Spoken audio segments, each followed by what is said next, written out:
최소 얼마가 있어야 경매를 시작할 수 있나요? 얼마라는 기준은 없고요. 일단 이렇게 생각하시면 돼요. 우리가 입찰할 때 법원에다 뭘 내야 되죠? 입찰 보증금입니다. 입찰 보증금은 뭐의 10%일까요? 경매 최저가. 요 착각하시면 안 돼. 최저가 10%입니다. 요거는 우리가 입찰하실 때 수표로 끊어서 입찰 봉투 안에 넣어야지 입찰이 가능합니다. 그래서 첫 번째, 최소한 10%는 현금으로 가지고 계셔야지 입찰을 하겠죠. 그리고 이렇게 보시면 돼요. 입찰해서 내가 나머지 잔금 다 현금으로 들고 있어야 돼요 라고 물어보시면 우리 아까 초급편에서 뭐를 많이 이용하신다? 우리 대출하시잖아요. 일반적으로 우리 경매의 국룰은 정해져 있습니다. 물론 개인의 상황에 따라 대출 금액은 바뀔 수 있어요. 그거는 개인에 따라 다르기 때문에 제가 100% 팩트는 아니고요. 기본적인 국룰은 만약에 내가 주택이 무주택이다. 그러면 낙팔 보시면 됩니다. 낙찰가의 80% 그리고 KB시세. KB시세의 70%.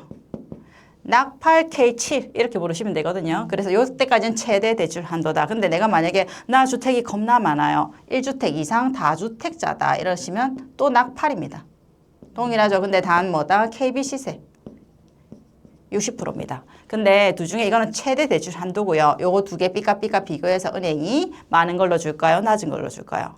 낮은 걸로 줍니다. 이게 기본 국룰인데 개인에 따라 다르다라고 보시면 되고 그래서 최소한 입찰 보증금은 있어야 입찰은 가능하다. 그리고 두 번째 나머지 잔금은 이렇게 대출 활용하시면 잔금의 일부분 준비하시고 나머지 부분은 그래도 캐시로 가지고 계셔야지 100% 완납 가능하십니다.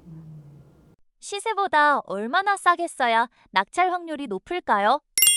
궁금하시죠? 가장 궁금하신 게 바로 낙찰가입니다. 근데 낙찰가의 통계 평균 다 없습니다. 없고 정해진 건 정해진 룰은 없고 정해진 룰은 없어요. 그래서 시세마다 얼마를 싸게 서야 되는 거는 정해진 답이 아니라 물건마다 다 다릅니다. 그래서 저희 경매 전문가도 지금 이렇게 오랜 기간 경매를 하고 있지만 물건 들어갈 때 항상 현장에 나갑니다. 그래서 그 물건의 아파트 단지 그리고 라인 그리고 동 방향 모든 조건을 다 본 다음에 판단하셔야지 어떤 통계학적으로 정답이 얼마만큼 싸게 살 수 있다 나와 있는 게 있다? 없습니다. 물건마다 다 틀리다고 보셔야 돼요. 그래서 우리 전문가도 현장에 나가기 때문에 기본적으로 저희가 나가는데 뭐 초보분들 가만히 있으실 겁니까? 그래서 이거는 정해진 답은 없습니다. 그래서 무조건 얼마 써야 된다? 아니다. 뭐다? 물건마다 그 가치가 전부 다 틀리기 때문에 무조건 요 금액으로 판단하시면 안 됩니다.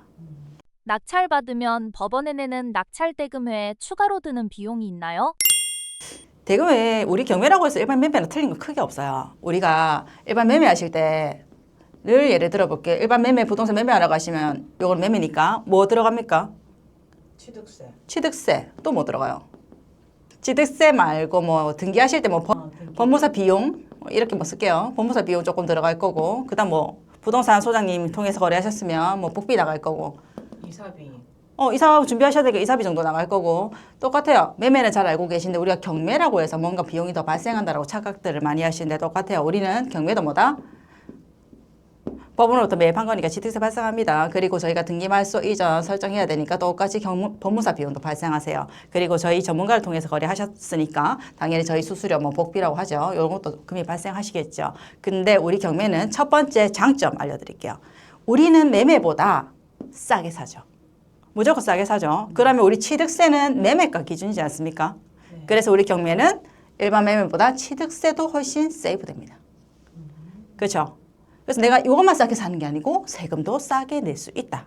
이렇게 보시면 되고 그리고 우리 경매라고 해서 일반 매매랑 혹시나 더 들어가는 비용이 있냐라고 물어보시면 이사 비용 정도. 근데 요거는 물건에마다 상이에요. 들 수도 있고 안 들 수도 있고 줘야 된다는 법은 있다 없다? 없어요. 그래도 혹시나 이런 비용은 들어갈 수도 있으니까 제가 살짝 알려드린 거예요. 결론은 우리는 매매보다 싸게 사기 때문에 똑같이 들어가는 비용이나 취득세에서 더 세이브 된다는 장점밖에 없습니다. 이사비는 무조건 줘야 하나요? 준다면 얼마를 줘야 하나요?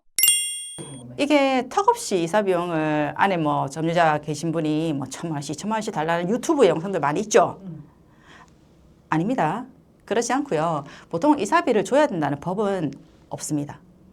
법에 나와 있는 게 아니고 우리가 안에 뭐 어떤 집이든 비어있는 집이 있을 수도 있겠지만 안에 점유자분이 살고 계시잖아요. 소유자든 뭐 세입자든 그분이 이제 이사 나가시는데 이제 원만하게 이사 나가시라 저 들어올게요. 이사 나가세요 이거 아니잖아요. 그래서 협의를 위해서 우리가 약간의 이사 비용을 드린다고 보시면 돼요. 드린다고 보시면 되는데 요 상황에 따라 이사비가 들 수도 있고 안 들 수도 있어요. 그리고 어떤 금액을 줘야 된다는 금액도 책정된 게 없습니다. 그러나 통상적인 부분을 말씀드리면 우리가 만약에 협의가 안 돼. 그러면 우리는 법원의 힘을 빌릴 수밖에 없어요. 그러면 우리는 법원의 힘을 빌려서 강제 집행을 하게 될 거죠. 그럼 강제 집행을 하게 되면 법원에 또 비용을 납부하게 하셔야 돼요. 법원이 공짜로 나오진 않잖아요. 그 비용을 법원에서 책정할 때 보통 평당 평균적으로 정확하진 않아요. 13에서 한 15만 원 잡으셔야 돼요. 아파트가 만약에 30평짜리를 낙찰받으셨어요. 그러면 그냥 13으로 잡아도 거의 얼마죠? 한 420만 원 되죠. 이런 집행비용을 드릴 바에는 이분하고 원만하게 협의를 하셔서 집행비용보다 조금 소액으로 이사비용을 드리면서 이제 나가주세요라고 하는 겁니다. 그래서 이사비용은 반드시 줘야 된다는 법은 있다 없다? 없습니다. 단 강제 집행을 하는 것보다는 원만한 협의를 위해서 이사비용을 조금 챙겨드린다라고 보시면 돼요. 강제 집행은 영상들에서 보는 것처럼 깡패가 오고 험악한가요? 아까 그 명도하면 깡패 오나요? 뭐 나오나요? 이거 말씀하시는 거죠? 명도하면 깡패 안 나와요, 여러분. 그거 너무 유튜브나 드라마, 영화 많이 보셨어요. 아니고 우리 명도 강제 집행 접수 어디로 하러 갑니까? 우리 깡패 그 대장님 만나러 가는 거 아니잖아요. 법원에 집행관 사무실 가요. 법원에서 진행하는 겁니다. 그러면 법원에서 강제 집행을 진행할 때 설마 깡패들을 불러오겠습니까? 법원 관계자들이 나와서 집행 진행해 주시고요. 그리고 집행을 진행하게 되시면 법원에서 이렇게 인부들이 나옵니다. 그리고 우리 그 이사하시시 똑같아요. 포장 이사하시면 여러분 그 이사하시는 분들 오셔가지고 이사센터 분들 오셔가지고 여기 상자에 막 짐 싸시잖아요. 우리 강제 집행도 똑같아요. 법원에서 인부들 불러서 이삿짐센터 법원에 신고돼 그 있어요. 법원에 등록된 이삿짐 업체들이 있기 때문에 요 인부들이 나오셔서 우리는 뭐 이렇게 예쁘게 싸주진 않아요. 집행이라서. 예, 그 상자에 이렇게 막 집어넣으세요. 똑같아요. 트럭에 실어서 나갑니다. 근데 차이는 뭐냐면 우리 강제 집행은 법원에서 하기 때문에 우리 포장이사는 우리 이사 들어갈 이전 집에서 내가 이사 들어갈 새 집으로 이렇게 짐을 날라주시잖아요. 그런데 우리 법원은 강제 집행을 이렇게 이삿짐 센터가 이삿짐 업체가 나와서 이렇게 짐을 싸서 내가 살던 이전 집에서 새 집으로 못 가니까 어디로 가냐면 컨테이너로 가요. 그래서 나중에 제가 또 고급반에서 알려드리겠지만 강제 집행 그 비용 계산하실 때 여기 컨테이너 예치 비용 3개월을 미리 선납하셔야 됩니다. 요 차이라고 보셔야 돼요. 말소 기준 권리가 정확하게 뭔가요? 말소 기준 권리는 자 보세요, 여러분. 중간에 어떤 글자 있죠? 기준. 그리고 앞에 무슨 글자 있습니까? 말소. 그러니까 기준이 되는 권리예요. 말 그대로 기준이 되는 권리이기 때문에 우리 경매에서 이 권리를 기준으로 말소가 될지 낙찰자에게 인수가 될지 결정을 해주는 권리입니다. 즉 뭐다? 이 기준 권리를 기준으로 내가 말소, 인수가 판단된다라고 보시면 돼요. 그냥 글자 그대로 해석하시면 됩니다. 해석하시면 되는데 말소 기준 권리가 될 수 있는 건 또 따로 정해져 있어요. 뭐 예를 들어 저당권, 가압류, 압류권 이런 것들이 말소 기준 권리가 될 수 있는 권리들이고요. 우리가 통상적으로 이렇게 말씀드립니다. 말소 기준 권리를 포함한 이후 설정된 모든 권리는 매각과 동시에 소멸됩니다. 이렇게 표현하는데 경매는 특성상 사건마다 워낙 변동과 변수가 틀려요. 예를 들어 볼게요. 우리가 경매가 일어난 시점 있지 않습니까? 법원에서. 경매가 시작되는 요 시점에 법원이 조사 나가죠. 요 조사 나간 등기부 상태랑 그다음에 우리가 경매를 낙찰받았을 때 요 기준을 해볼게요. 낙찰받았을 때 등기부 상태랑 요 사이에 시간이 엄청나게 걸려요. 기본적으로 경매 일어나는데 최소 6개월, 말기는 길게는 뭐 1년, 뭐 몇 년씩 차이 나는 것들도 있죠. 그렇기 때문에 경매 특성상 요 기간 동안 일어날 수 있는 등기부라든지 점유라든지 모든 현황과 현상에 대한 변동과 변수에 대한 뭐는 해야 된다? 재조사 반드시 하셔야 됩니다. 일반 분들 그냥 이거 믿고 입찰하셨다가 큰 낭패 보는 경우 굉장히 많고요. 일반 분들 이거 등기부 재조사 잘못하셔갖고 큰 낭패 보는 경우 굉장히 많아요. 그렇기 때문에 이런 낭패의 위험을 내가 안을 필요가 있다 없다? 없습니다. 고민하지 마시고 자꾸 여기로 가는데요. 경매는 전문가한테 오시는 게 답이에요. 왜냐하면 내가 시세적으로 이득을 보는 만큼 그만큼 내가 안고 가야 되는 위험도 있어요. 그렇기 때문에 이런 등기부 제조사 부분 전문가한테 맡기셔서 안전하게 입찰하시는 게 코렉트입니다. 현장 조사는 어떤 걸 하는 건가요? 요즘 경매에 대한 일반 분들이 관심이 워낙 많으셔서 동아리 활동도 많이 하시고 당근 모임 뭐 이런 것도 많이 있더라고요. 소모임들에서 보면 현장 조사라고 하시는데 그냥 임장입니다. 임장 이렇게 그룹으로 또 많이 나가시더라고요. 근데 저희도 물건 의뢰받으면 무조건 임장 나갑니다. 저희는 한 번 나가는 게 아니고 1차, 2차, 3차 팀으로 나눠서 이렇게 나가고 있거든요. 임장 나가서 판단하셔야 되는 게 경매는 그 해당 호실은 볼 수 없습니다. 왜냐면 누가 내 집 넘어가는데 어서 오세요 하겠습니까? 그래서 해당 호실은 볼 수 없지만 일단 뭐 그 주위에 유사한 아파트 구조라든지 이렇게 보고 싶으면 그 주위에 유사한 매물 같은 거 확인도 한번 하시고 그리고 내부는 볼 수 없지만 외부에서 이 아파트 컨디션이라든지 관리 상태 그다음에 그 집에 뭐 샤시 구축 단지는 샤시 굉장히 중요하거든요. 몇 천만씩 들어가잖아요. 그런 그 호실 내부는 아니지만 외부에서 알 수 있는 그런 상태 체크도 하시고 그리고 임장의 가장 중요한 포인트는 시세 파악입니다. 시세 파악. 그리고 시세 파악과 그 물건의 가치를 정해오는 거예요. 시세 파악할 때 나 혼자 얼마다 네이버 딱딱딱 두드리신 거 아니에요. 현장 나가서 진짜 실제로 부동산들 다 주위에 둘러보시고요. 아파트는 그 해당 아파트 내에 있는 부동산이 제일 정확합니다. 그래서 부동산마다 가셔서 소장님 만나보시고 실제 거래가 얼마야 되는지 실제 호가가 아닌 매도 가능한 가격은 얼마인지 그리고 요 호실, 요 라인, 요 충 정도면 얼마에 팔 수 있는지, 얼마에 살 수 있는지 시세 파악과 물건 가치가 요 임장의 가장 중요한 핵심이라고 보시면 됩니다.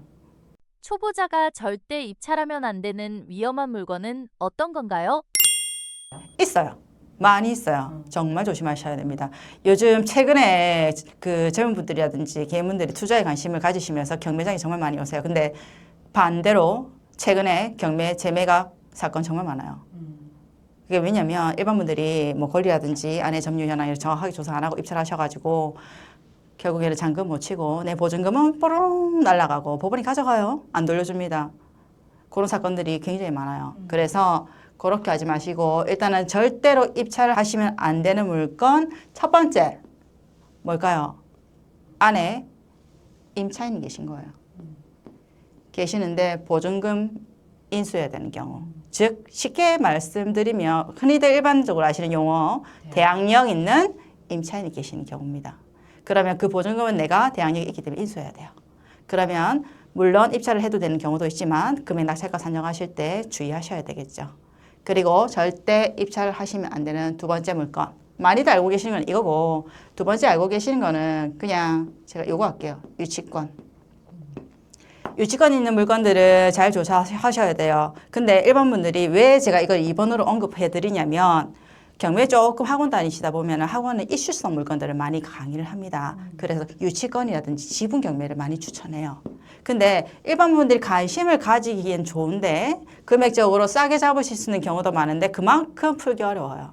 그래서 이런 물건들은 풀 수 있는 어떤 퀄리티가 되셨을 때 입찰하셔야지. 지분도 나중에 그냥 받아가지고 다른 분랑 협의 안 돼가고 다시 또 이거 머리 아파서 싸매는 분도 많이 봤어요. 그래서 이런 물건들을 일반 초보들이 입찰하시기에는 아직까지 거리가 좀 멀다. 요거는 조금 전문가가 되셨을 때 접근해 보셔라. 이런 부분입니다.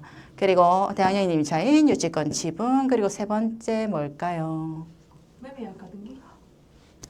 어려운 용어 나왔으면 역시 중급반입니다. 이거 고급 수준인데 가짜는 쳐다도 보시면 안 됩니다. 매매예약 가등기, 가처분. 우리가 그냥 경매하는 사람들끼리 얘기해. 야, 가짜 있는 물건들 경매는 쳐다도 보지 말라고 얘기하는데 요거는 주의하셔야 돼요. 근데 요거는 조금 고급반 수준이니까 패스할게요. 제가 지금 설명해봤자 어려워요. 일단은 가짜가 붙으면 한 번 더 쳐다봐야 된다. 라고 보시면 되고 그 외에도 많습니다. 많은데 경매는 제가 다시 말씀드리지만 사건마다 다 다릅니다.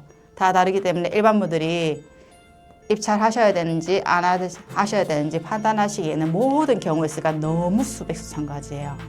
그래서 마지막 질문이시니까 이런 거 고민하실 바에 어디로 가면 될까요? 네, 송 실장한테 오면 됩니다. 경매는 전문가한테 다시 강조하지만 경매는 전문가한테 오셔서 안전하고 첫 번째 안전하고 두 번째 합리적인 가격으로 입찰하시는 게 답이에요. 괜히 나 혼자 입찰했다가 이런 경우의 수의 위험을 감당하시고 내 소중한 보증금, 잔금 못 치면 누가 가져갑니까? 법원 좋은 일만 시키는 거예요. 법원은 단 1원도 안 돌려줍니다. 얄짤로 씹을 거예요. 그렇기 때문에 이런 위험 안지 마시고 저희 전문가한테 오시면 이 물건이 입찰이 가능한 안전한 물건인지 아닌지 정확하게 판단해 드립니다. 전화 주실까요? 네, 당장 전화할게요. 전화 주시면 됩니다. 네. 고민할 필요 없습니다.